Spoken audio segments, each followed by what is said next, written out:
सार्थक होती है जिसको सदगुरु मोहर लगा देता है। तुकाराम जी को विश्वास था कि मैं जिस रास्ते पर चल रहा हूं बिल्कुल ठीक रास्ता है, जो मैं जप रहा हूं रामकृष्ण हरि ये परम महामहिम है।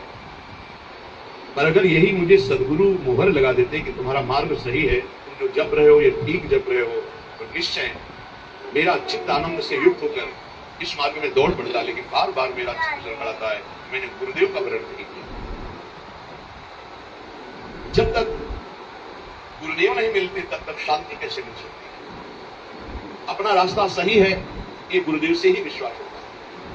ग्रंथ पढ़ करके जो बात समझी जाती है वो भगवत प्राप्ति गुरु के द्वारा, ग्रंथ पढ़ करके ज्ञान के द्वारा माया का नाश नहीं किया जा सकता। इसलिए उपनिषद भी कहते हैं नायमात्मा प्रवचनेन लभ्या न मेधया न बहुना श्रुतेन।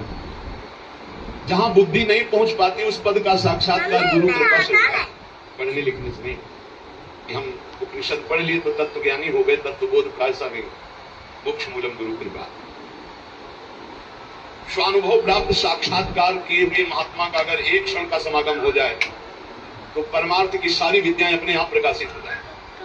तुकाराम जी उसी समय का इंतजार करते हुए समय व्यतीत करने लगे जब मेरे सदगुरुदेव मुझे ढूंढ लेंगे या मैं सदगुरुदेव को ढूंढूंगा। उस समय का इंतजार करते। तुकाराम जी कहते हैं कि सदगुरु कृपा के बिना कोई भी परमार्थ में आज तक सिद्ध नहीं हो पाया है। बिना गुरु चरण कृपा के, बिना रज के ये तमोगुण का नाश, अहंकार का नाश नहीं होता, निर्मल ज्ञान उदय नहीं होता।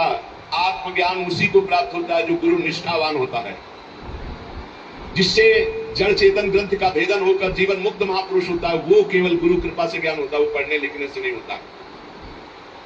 समग्र वेद शास्त्र पढ़ डाले, योग आदिकों का खूब अभ्यास कर ले, कभी उसको सफलता नहीं मिलेगी जब तक गुरु कृपा नहीं होगी। कमाई तो अपने ही परिश्रम से होती है पर मोहर गुरु कृपा से लगती है।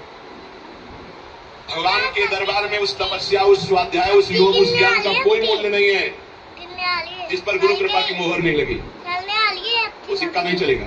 चाहे जितनी साधना कर लो, चाहे जितना शास्त्र स्वाध्याय ज्ञानी बन जाओ, श्री तुकाराम ने कहा भगवान के दरबार में उसका कोई मूल्य नहीं होता जब तक गुरु की मोहर नहीं लगती। अत्यंत सूक्ष्म और विशुद्ध बुद्धि के द्वारा जो ज्ञान प्राप्त होता है वो गुरुदेव की कृपा से, अत्यंत सूक्ष्म विशुद्ध बुद्धि जो होती है वो गुरु कृपा से होती है। जो अहंकार से शास्त्रों का ज्ञान प्राप्त होता है वो माया को निश्शेष नहीं कर सकता, माया पर विजय प्राप्त नहीं कर सकता। जब भगवान श्री राम प्रकट हुए, भगवान श्री कृष्ण प्रकट हुए, उन्होंने श्री गुरु चरणों का आश्रय लिया, तब और जीवों की तो बात ही क्या है।